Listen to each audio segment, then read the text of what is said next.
është kursi radiofonik I gjuhës angleze. Let's talk in English. Të flasim anglisht çdo ditë duke ndjekur programin Let's Talk in English në orën 14 në Radio Emanuel. Thanks for taking the time to learn English here with us. I know learning a new language can be hard work, but we believe in you.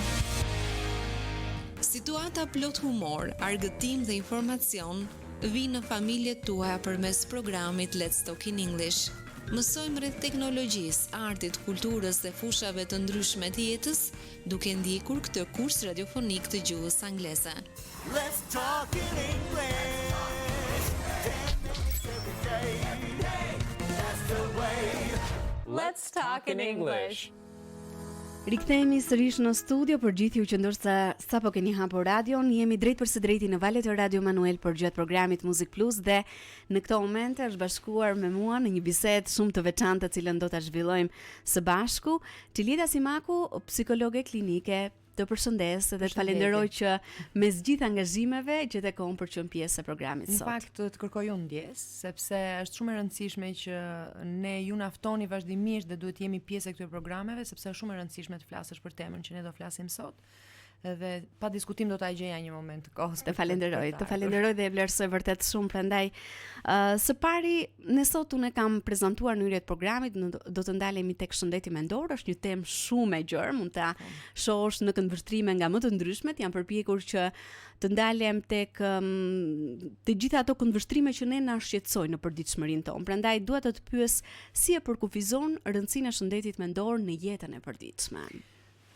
Atëherë për ta thënë kështu me fjalë të thjeshta, unë duhet të them që shëndeti mendor është mirëqenia emocionale, psikologjike dhe sociale e individëve në shoqëri. Çka do të thotë që ne duhet të jemi shumë mirë emocionalisht, psikologjikisht, po dhe në aspektin social, në ndërveprimin me veten, me të tjerët, me komunitetin, marrëdhënie me punën. Të treja këto kolona që janë shumë të rëndësishme në pjesën e shëndetit mendor, janë ato të cilat bëjnë qëndrueshmërinë tonë në proceset e jetës të përditshme, në angazhimin ton në komunitet, në profesion, edhe me gjërë.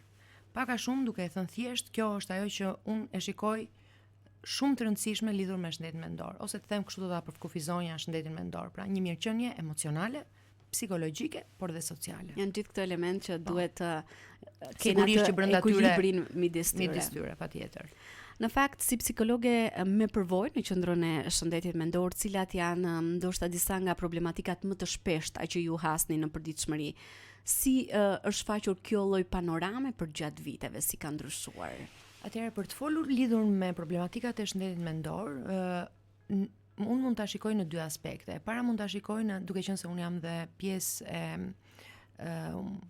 mësimdhënies për shumë vite në universitet, për 15 vitesh tashmë, dua ta ndaj në dy nivele. Para shëndetit mendor, lidhur me problematikat madhore të shëndetit mendor, siç janë problematikat e skizofrenisë, depresionit, por edhe problematikat e jetës së përditshme që përgjithsisht 99% e njerëzve jasin në normalitet.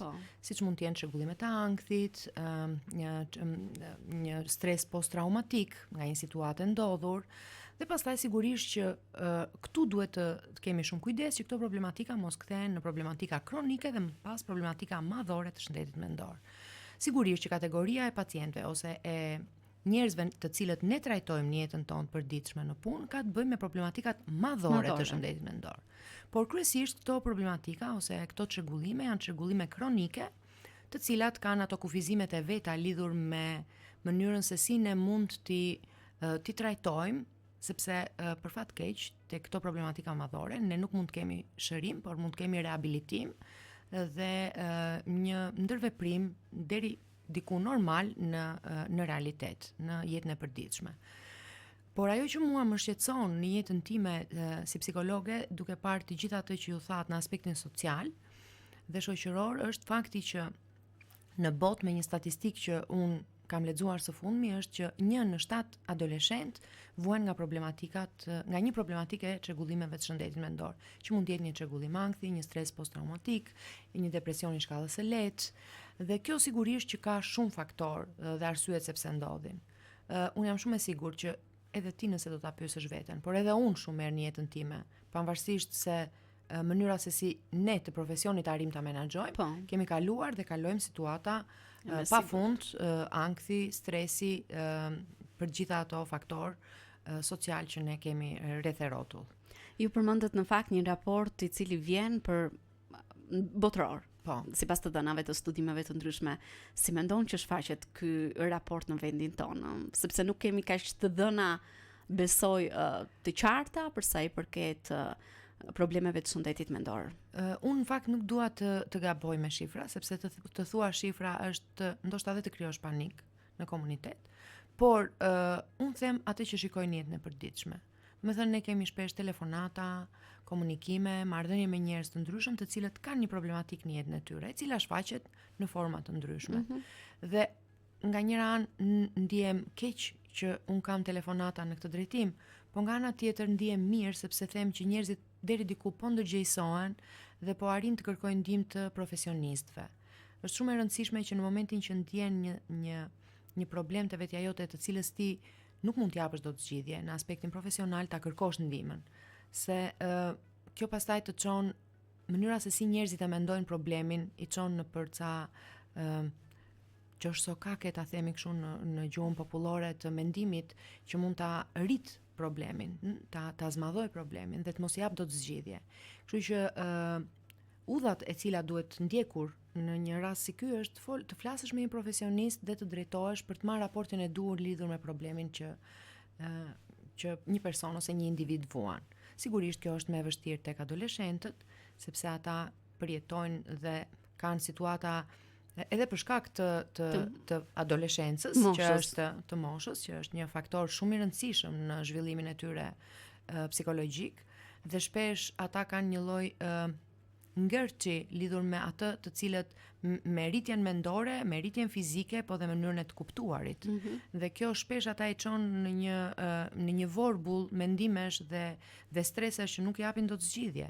Edhe duke çuar pastaj edhe në gjëra që janë fatale për jetën e njeriut, që ne të kemi dëgjuar shpesh kohët e fundit lidhur me këto ngjarje. Ju përmendët që vitet e fundit patjetër keni më shumë telefonata të cilët njerëzit janë tërgjegjësuar në një farë mënyrë për të kërkuar ndihmë dhe për t'ju drejtuar psikologut kur kanë probleme të cilat lidhen me në forma të ndryshme të shëndetit mendor, por gjithsesi mendoj që në Shqipëri ende ekziston një lloj stigmatizimi ndaj problemeve të shëndetit mendor. Po, e vërtet. Pse mendon që është kaq e vështirë që njerëzit të flasin hapur për problemet e shëndetit mendor, jo vetëm adoleshentët, sepse e di që për ta është gjithmonë edhe më e vështirë që të flasin hapur për këtë lloj stigma është një çështje, po. Stigma është një çështje që është shumë shqetësuese dhe është jo vetëm për ne profesionistët, por edhe për institucione ndërkombëtare që merren me problematikat e shëndetit mendor, me komunitetin, me mediat, sepse njerëzit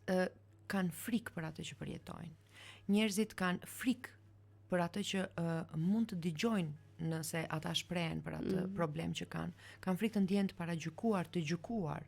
Dhe ka pasur edhe raste të cilat janë keq interpretuar, janë futur në rrugë jo të mira dhe kanë bërë që domethënë nxjerrja e një problematike personale ka bërë dhe ka çuar në probleme të fatale dhe unë e thash dhe më përpara.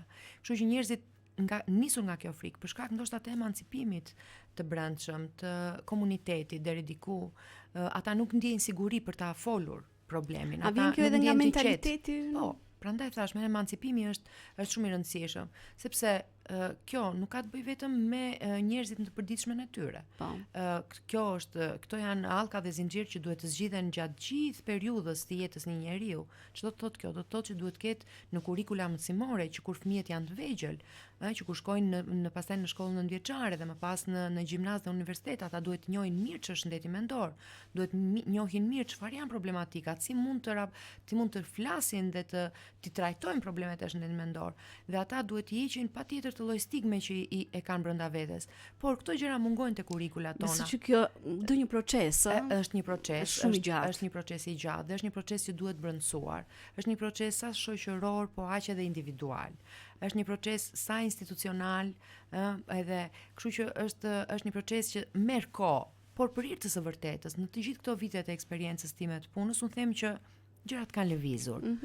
Ndoshta ajo me ritmet që ne mund të duam, sepse unë dua të them një shprehje që ajo që lëviz më pak është shoqëria.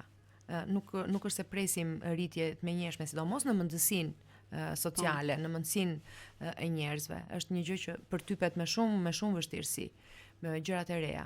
Kështu që kemi lëvizje dhe kjo mua në një farë mënyrë më gëzon. Fakti që ne kemi njerëz që na marrin telefon ose për shembull kur pyesim pacientët tanë që sa kohë ke që ti ndjen këtë shqetësim, por nuk kam shumë, rreth një muaj. Kjo do të thotë shumë për ne, se ndryshe ka reaguar shpejt, ka reaguar shpejt. Ndryshe kur vjen një pacient dhe thotë shiko, un kam vite që kam këtë problem që vuaj. Tu pastaj kemi fakti që vinë dhe thonë shiko, nuk kam kohë që kam këtë problem, por nuk e përballoj dot më, do të thotë që ata sot janë ndërgjegjësuar dhe janë më të hapur ndaj psikologut. Mua më vjen keq vetëm për diçka që ndoshta për këtë dua të ndërgjegjësoj dhe komunitetin edhe nëpërmjet radios, edhe nëpërmjet mediave ne shpesh e kemi bërë. Njerëzit e lidhin psikologun ose në vajtjen e psikologu me pjesën, shikoj, unë nuk jam i marr, nuk jam i çmendur. Unë nuk dua ta dëgjoj këtë shprehje sepse nuk më vjen mirë që raporti me psikologun të raportohet në këtë mënyrë, pra, që duhet të jesh i çmendur që shkoj. Jo. Tek psikologu shkojnë gjithë ata të cilët kanë një pamundësi për të zgjidhur një problem. Dhe nuk është se psikologët bëjnë shkencë, se ne nuk kemi shpikur rota ka qenë e shpikur. Ne thjesht bëjmë një qasje dhe një orientim të mendimit në rrugën e duhur, për të rritur vetbesimin. Se zakonisht njerëzit të cilët vuajnë problematikat e shëndetit mendor kanë një vetbesim të ulët. Nuk arrin dot të gjejnë ose të gjenerojnë motiv për të përballuar sfidat. Dhe pikërisht kjo është ajo që psikologu bën çdo ditë. Marrëdhënia që duhet krijohet me klientin ose me pacientin është një marrëdhënie besueshmërie dhe më pas rritje vetbesimit dhe derisa klienti të ndjehet i qetë dhe ta ketë ka përzyer problematikën që është shfaqur ose për cilën ka ardhur një psikolog. Ne do të kemi një shkëputje të shkurtër muzikore dhe do të rikthehemi vetëm pas pak për të vazhduar bisedën tonë në studio. Ndjekim Gloria Nore me këngën Unë dorësohem.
Të njoh më shumë, dua të njoh më shumë, unë dorëzohem,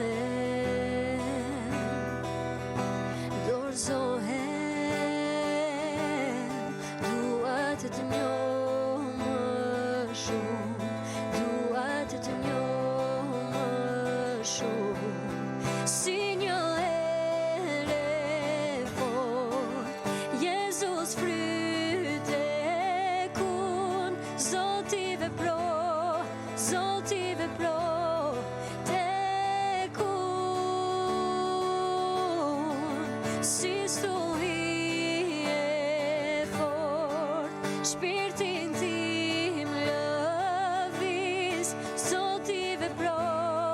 Zoti vepro,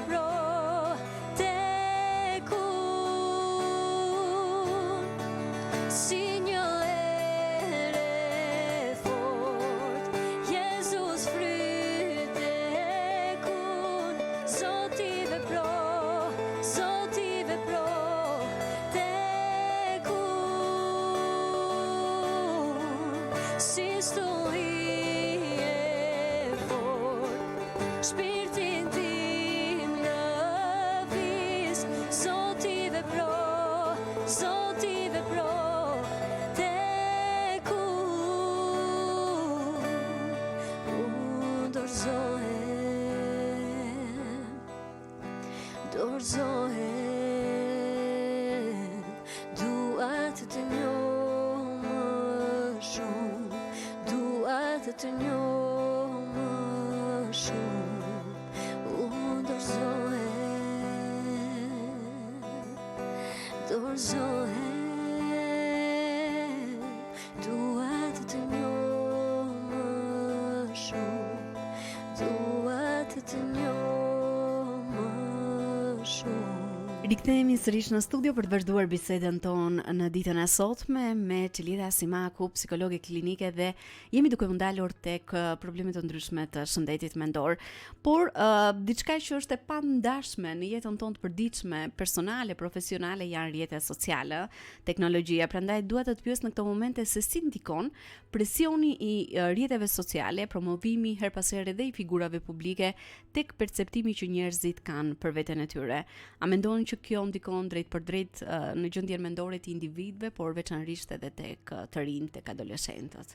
Atëherë ky është një problem shumë i madhor i shoqërisë në botë sot, jo i Shqipërisë, domethënë nuk mund të veçohemi nga kjo gjë, sepse në të gjithë botën rrjetet sociale janë problemi madhor lidhur me formimin e mendësisë tek të rinjt, sidomos tek ata të cilët janë duke u formuar edhe duke u zhvilluar psikologjikisht, dhe pa diskutim që duhet jenë të gjitha të monitoruara, të kujdesshme për gjitha ato që ne shikojmë, jo kot, jo pa qëllim.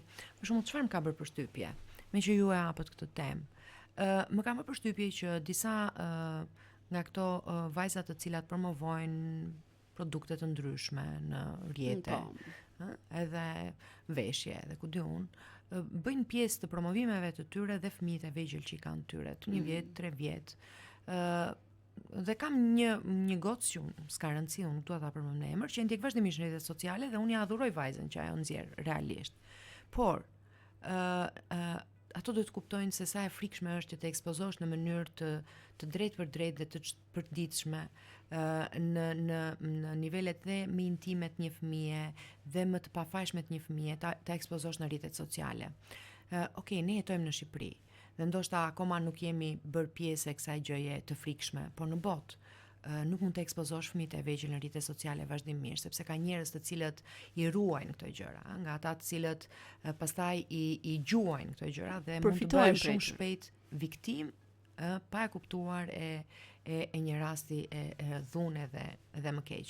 Kështu që ne ndoshta nuk kemi të themi njohuritë e duhura për mënyrën se si duhet qoftë edhe ti menaxhojmë rrjetet sociale, qoftë edhe çfarë duhet të shikojmë ose drejt çfarë duhet jemi të prirur ose për çfarë na shërbejnë në thelb rrjetet sociale. Dhe prap kjo vim tek ajo që tham më herët, ka të bëjë me mënyrën se si ne i kemi këto gjëra të mësuara gjatë jetës tonë. Nëse dhe këto gjëra, përdorimi i rrjeteve sociale do vinin prap në kurrikulat mësimore, në mënyrën e dur, të cilat vinin nga qasje profesionale dhe silleshin në kurrikula mësimore si dije më vete, ne gjithmonë do kishim një brez që do ishte i përgatitur deri diku, të themi, me se padyshim ajo është liri pastaj, me mënyrën se çfarë do përzgjidhnin të shihnin në rrjetet sociale dhe çfarë nuk do shihnin në rrjetet sociale. Kështu që ne kemi lëshuar shoqërinë në një lumë, në një oqean informacioni dhe duhet të jesh shumë i fortë dhe shumë kurajos dhe shumë i zgjuar të zgjedhësh dhe të përzgjedhësh ato që ti duhet të shikosh, ose të paktën ato që shikon të mos të ndikojnë në formimin tënd. Por si mund të jetë një njeri në gjitha këto specifika që përmendëm? Një njeri është njësoj si një vark në një oqean ose në një det me 8 ballë. Kështu mund ta them unë në mënyrë figurative përgjigjen e pyetjes që më bëre. Kështu që ky është një problem shumë i madh i cili shkakton jo pak raste të problematikave të çrregullimeve të ankthit, po sidomos të vetë vlerësimit të ulët, sepse njerëzit ose të rinj kryesisht, të cilët nuk e kanë aftësinë dot për të analizuar rrethanat në mënyrën e dur, shpesh thonë që ajo që shikoj unë në rrjetet sociale, ky është bërë me makinë, bën një jetë të bukur, bën pushime, bën pa ndonjë profesion. Dhe në fund pasi i shikojnë të këto gjëra dhe sigurisht që u rritet ajo ana emocionale për t'i pasur të gjitha këto gjëra, se kjo është në fundit është një stik njerëzor. Njeriu do të jetojë mirë, do të gëzojë, do të shijojë, duhet të jetë në mirëqenie. Çështja është që është shumë e thjeshtë, si duhet të arrish deri te kjo mirëqenie. Cilat janë mekanizmat që ty të bën ta përjetosh atë lloj mirëqenie. Pra, kushdo që ka ardhur atje ka ardhur nëpërmjet një pune, ose edhe më keq akoma, nëpërmjet gjërave të tjera që janë gjëra të ndeshme, dhe sigurisht kjo pastaj këtu hyn në rol familja, që duhet të jetë shumë e kujdesshme në mënyrën se si ja u trajton fëmijëve këto gjëra, sepse fëmijët vjen dhe thonë ja shikon, mami ose babi ai ka bler një makinë, kishte bërë pushimet në në Miami, në X vend dhe unë dua sa mirë të ishim atje dhe fillon pastaj ne nuk kemi para, ne jemi të varfër, pse ne jemi të varfër, fillon gjykimi dhe paragjykimi që fëmijët e kanë në mënyrë instiktive ta thonë, sepse nuk arrin të kuptojnë gjithë vështirësitë që mund të ketë familja, dhe pastaj roli i prindërve këtu është shumë i rëndësishëm për të shpjeguar të gjitha këto qasje që vijnë nëpërmjet internetit. Po ky është një proces edhe më i vështirë, edhe më i madh dhe më i vrrullshëm për gjithë jetës së njeriu. Na është kthyer tashmë në sfidë. Rrjetet sociale të gjithë familjeve ju janë kthyer në sfidë. Këshilla ime për familjet është që në bazë të moshës të kenë kufizime për përdorimin e rrjeteve sociale. Sigurisht, ata që janë të vegjël duhet absolutisht të jenë fare pak të ekspozuar ndaj rrjeteve sociale, nëse do jenë të ekspozuar duhet të jenë shumë mirë të sigurt rrjetet sociale që ata përdorin, dhe më pas prindrit përpiqen që fëmijët të jenë sa më shumë të angazhuar me gjëra jashtë shtëpisë, siç është sporti, siç janë kurset e ndryshme, që kohën me telefonin ta kenë sa më të shkurtër. Janë disa mekanizma që prindrit me shumë vështirësi i përdorin, por kjo është vetëm mënyrë në këtë moment që flasim.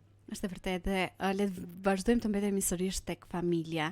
Çfarë roli luan familja, por edhe komuniteti në përmirësimin e shëndetit mendor tek një individ? A është bashkëpunimi i tyre ndoshta ende një sfidë edhe sot që ne flasim? Është realisht një sfidë, pse? Sepse njeriu është qenie sociale dhe si i tillë ai kërkon të bashkëveprojë në shoqëri, të bashkëveprojë në shkollë, në profesion, me familjen. Dhe sigurisht që të gjitha këto hallka janë mjaft të rëndësishme në atë që ne në fund e quajmë njeri, karakter, individ. Dhe kjo ka të bëjë me bërthamën. Bërthama e çdo individi është familja, pra vendi ku ai rritet, ambienti, environment ku ai merr mësimet e para të jetës. Dhe sigurisht të gjithë prindrit nuk janë teori, dhe ne kemi lexuar, por shpesh kur kemi erdhur te rritja e fëmijëve na është dukur që kemi qenë totalisht të pavlefshëm. Shpesh mua edhe në sfidat e mia si nën dhe si bashkëshorte, po edhe pastaj si profesioniste, shpesh them kam bërë këtë shkollë dhe më duket sikur nuk arri dot dhe shpesh njerëzit që më thonë, ti je e qetë se ti për shembull e di. Jo, nuk e di. Asgjë nuk është e shkruar. Janë ca gjëra të brendshme instiktive. Sigurisht që mësimi dhe ajo që un kam lexuar deri diku më kanë ndihmuar, por mëmësia dhe të rriturit e fëmijës janë sfida që nuk janë të shkruara realisht, dhe prandaj ne kemi nevojë të flasim me të barabartët tanë, me nënat të reja. Kemi nevojë të flasim me më të moshuar se ne, për të kuptuar se si e kanë patur ato jetën, se sa të vështirë e kanë pasur, që të kuptojmë dhe ne raportin që kemi në marrëdhënie me familjen. Familja padyshim është bërthama bazë për edukimin dhe formimin e një njeriu të shëndetshëm, si emocionalisht, si psikologjikisht, ashtu edhe në aspektin social. Dhe për ta përmbyllur këtë, janë edhe statistikat të cilat vijnë. Ne gjithmonë kur marrim historikun e një personi i cili vuan nga problematika e shëndetit mendor, ne marrim historikun familjar.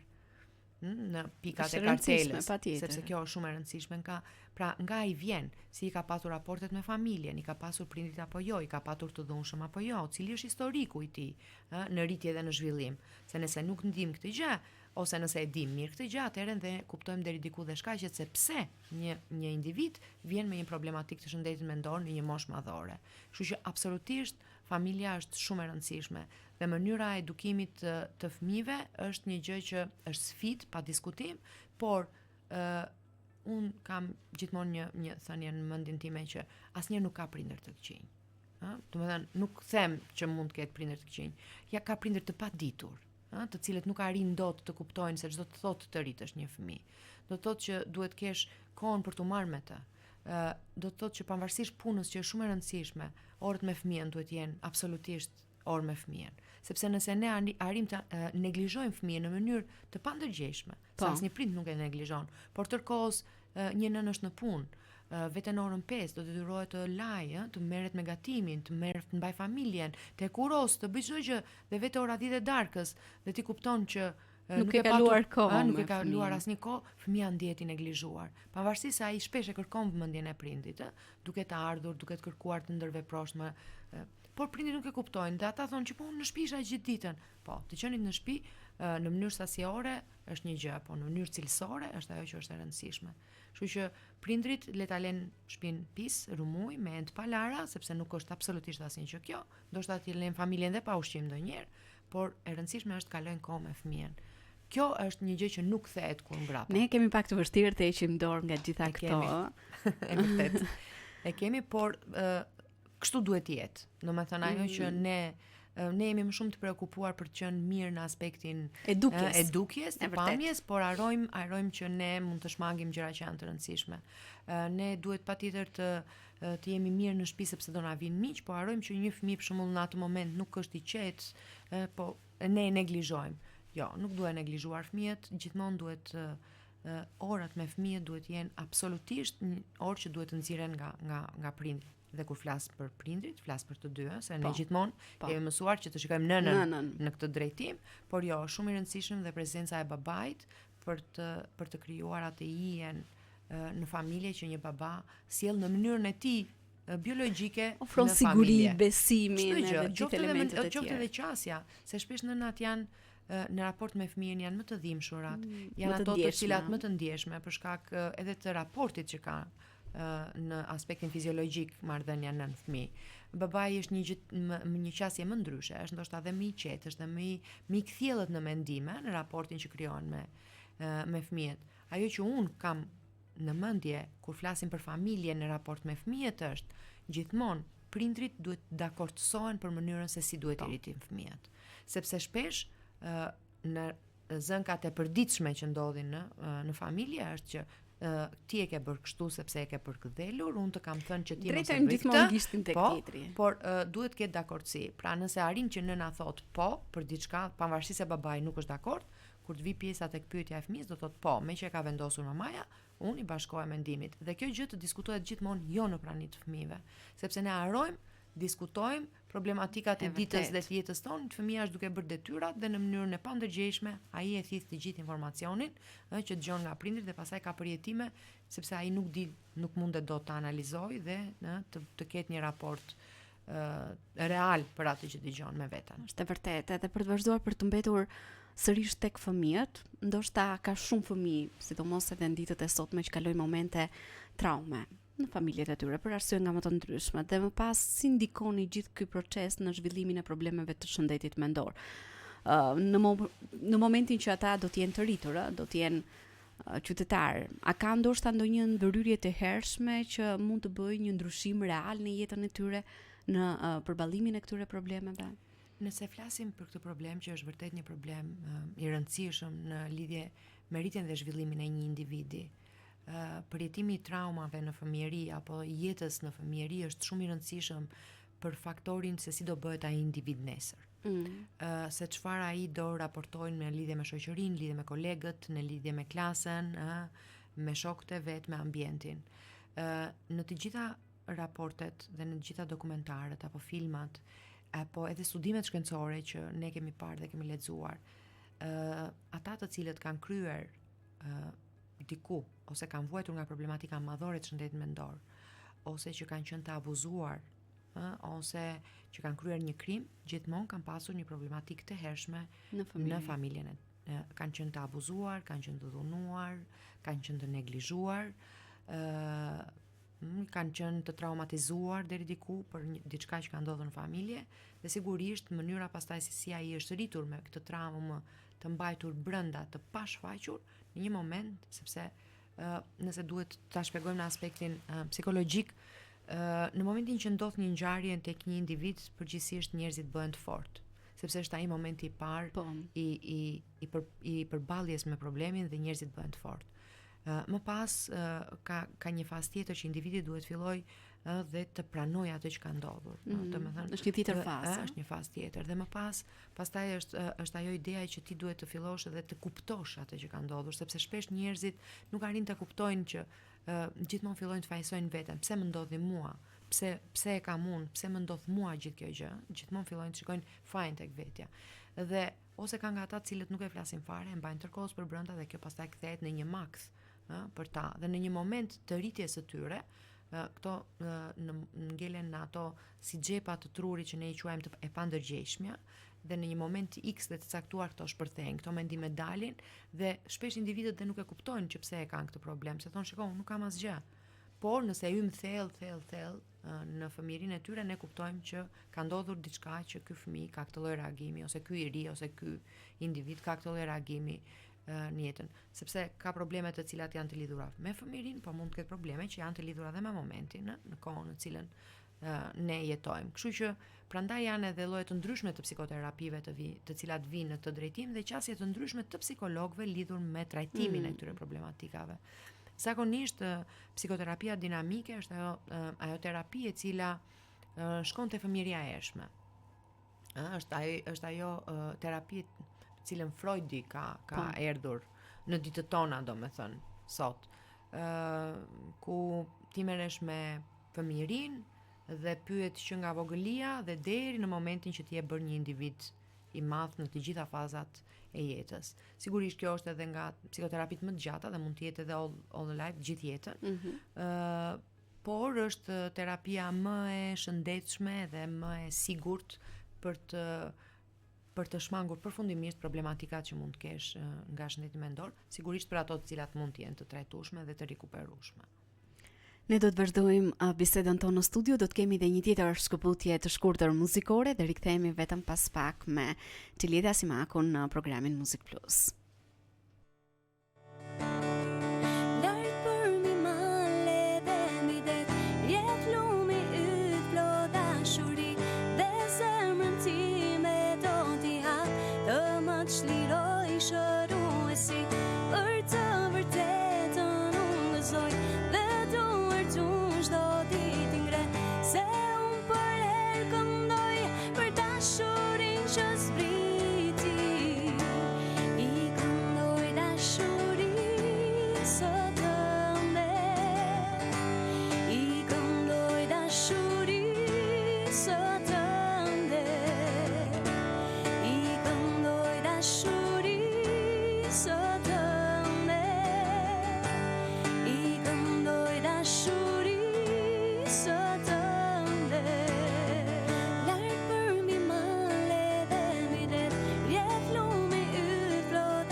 Është marrëzi e di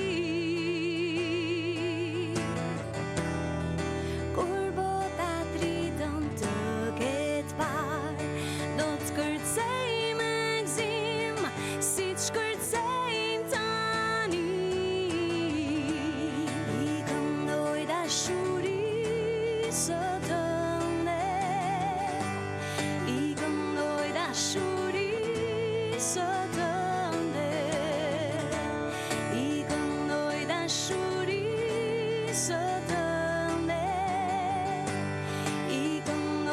dashurisë tënde. I këndoj dashurisë tënde. I këndoj dashurisë tënde. I këndoj dashurisë tënde. I këndoj dashurisë. I këndoj dashurisë tënde është kënga që na rikthen në studion e programit Muzik Plus për të vazhduar bisedën në ditën e sotme me profesore Ilieta. Në fakt e përmendet pak më herët, është shumë e rëndësishme që gjithë ky lloj ndërgjegjësimi i edukimit duhet vijë që në vitet e para të shkollës, ndoshta edhe në kopshte. Prandaj, cili është roli i edukimit, por dhe institucioneve arsimore në promovimin e mirëqenies mendore, duke ju referuar fëmijëve dhe adoleshentëve? Duke qenë se ne e prekëm pak a shumë në të gjitha ato stadiet e bisedës tonë, është shumë e rëndësishme që në kurrikulat edukuese, mësimore, në të gjitha stadiet e zhvillimit të fëmijës, të rinjve dhe më pas deri në gjimnaz, të ketë patjetër disa nuk e di, sepse flasim për lëndën e psikologjisë, por duhet ketë një mënyrë që të edhe ajo është vite më vonë. Po, është shumë vite më vonë, është të themi në gjimnaz. Duhet të flitet për shëndetin mendor, dhe sidomos që në fëmijërinë e hershme fare, që kur jemi në kopësht, sepse kemi pasur shumë raste të nënave të cilat për fatkeqësi të ndryshme kanë pasur fëmijë dhe nuk arrin dot që t'ju thon fëmijëve të tyre do të thënë çfarë është vdekja, si ta përballojnë, si ta kuptojnë. Dhe shpesh prindrit vinë edhe që kërkojnë mendim te psikologu lidhur me këtë qasje që ata duhet kenë tek fëmijët e tyre. Nëse ne do kishim broshura, dhe ka shumë institucione ndërkombëtare, po edhe kombëtare dhe organizata të shoqërisë civile, të cilat merren me promovimin e shëndetit mendor, sikur kurrikulat e tyre të vinin dhe në mënyrën e dur të bëshin pjesë e programeve në kopshte, në programeve edukuese të kopshteve, të shkollave fillore, edhe të vjeçare, do ishte shumë e mirë që fëmijët të njiheshin me shëndetin mendor, me parimet kryesore të shëndetit mendor, me mënyrën se si ata duhet të kenë një qasje kur ndjejnë diçka brenda vetes dhe si duhet të flasin. Por kjo nuk ndikon vetëm në formimin e tyre si individ. Kjo ndikon edhe në uljen e asaj e atij problemi madhor që ne kemi gjatë gjithë kohës që po flasim, që është bullizimi. Do me thënë, nëse ti arrin ta edukosh një fëmijë me problematikat e shëndetit mendor, ti sigurisht që do ta ulësh edhe pjesën e bullizmit, sepse do kuptojnë çfarë është shëndet mendor, do kuptojnë problemin që ka tjetri. Dhe kjo qasje duhet jetë, unë nuk e di, por shpesh edhe në për rrjetet sociale, për shembull në botë, në shkolla të ndryshme të botës, unë kam parë për shembull që një fëmijë i cili vjen nga një sëmundje e rëndë dhe kthehet në shkollë, gjithë stafi i shkollës, gjithë fëmijët e klasës bashkë me mësuesit arrin të bëhen një grup suportues i jashtëzakonshëm për atë që fëmijë që vjen në ato kushte, për të qenë mbështetja e tij bazike, sepse imagjino një fëmijë i cili ka kaluar, dhe për të ndjerë pranuar midis tyre. Patjetër, sepse jo dhe pa qëllim. Ligji në këtë drejtim ka ndryshuar, sepse deri dje për shembull dhe fëmijët të cilët shfaqin çrregullime të ndryshme, siç është çrregullimi i spektrit të autizmit ose probleme me prapambetjen e lehtë mendore, që janë bërë pjesë tani të klasave normale të jetës të përditshme. Nuk është bërë pa qëllim. Është bërë që këta fëmijë mos ndjehen të diskriminuar, mos ndjehen të veçuar, mos ndjehen të përjashtuar. Ata duhet të jenë pjesë organike e komunitetit ton dhe duhet të ndihmohen edhe nga vetë fëmijët. Jo pa qëllim dikur, dhe nuk e di sot, por kjo vjen duket vetëm në gjimnaz. Fëmijët duhet të kenë orë të gjitha në shkollë që të kenë vullnetarizmin, të jenë pjesë e strukturave dhe të organizatave të shoqërisë civile, të cilët punojnë me këtë target group. Dhe nëse fëmia edukohet me këtë qasje që në fillim të jetës së vet, që kur është në ciklin fillor, që të shkojë dhe të kuptojë çfarë janë problematikat, të jap në mënyrë vullnetare brenda moshës së tij atë që i takon, dhe pastaj kjo të vazhdojë të ndodhë dhe në 8 vjeçare dhe në gjimnaz, të jeni të sigurt që kjo qasje dhe mendësia gjatë për këtë drejt këtij problemi do jetë shumë e ndryshme. Dhe duke qenë se ne po mbrim në minutat e fundit të bisedës sonë në studio, cili është një mesazh që do ta përcjellësh për gjithë ata që janë duke na ndjekur, por mbi gjitha duke ju referuar gjithë atyre personave që ndoshta luftojnë në heshtje me probleme të ndryshme të shëndetit mendor? Atëherë unë dua të them që dhe dua të inkurajoj gjithë secilin që jo vetëm që vuajnë problematika të shëndetit mendor, por që nuk ndjehen mirë me veten. që zgjohen të mërzitur, që kanë një ndjenjë brenda vetes një ndjenjë faj, ose çdo gjë që ata nuk i bën të ndihet mirë, të flasin për problemin që kanë dhe nëse e kanë shumë të vështirë të shkojnë tek një profesionist, le të flasin me njeriu të cilin ata kanë besim, por të fillojnë ta shprehin, sepse shpesh ndjenjat, problemet njerëzore janë si puna e asaj valvulës që njeriu grumbullon dhe në një moment do shpërthej. Është shumë e rëndësishme që individët të flasin, por i drejtojmë dhe me një thirrje komunitetit. Të gjitha ata persona të cilët kanë rreth vetes, njerëz të cilët vuajnë problematika të shëndetit mendor, ti inkurajojnë ata që të drejtohen tek profesionistët, sepse shpesh ndodh kjo gjë që ne të rriqemi dhe themi ok, nuk është puna jon. Jo, ne duhet të jemi bashkë në këtë proces, sepse ata kanë nevojë për ndihmë dhe nuk kanë nevojë vetëm për veten, po kanë nevojë për komunitetin, për familjen dhe më fund pastaj edhe për profesionistët që t'i japin rrugën e dur problematikave që ndjen gjithsecili. Falenderoj vërtet shumë për gjithçka që ndave në ditën e sotme, ishte kënaqësi të ishim bashkë. Faleminderit dhe kënaqësi ishte edhe për mua. Të uroj një ditë mbar në vazhdim, ne do të shkëputemi për të ndjekur një tjetër këngë dhe rikthehemi së bashku vetëm pas pak.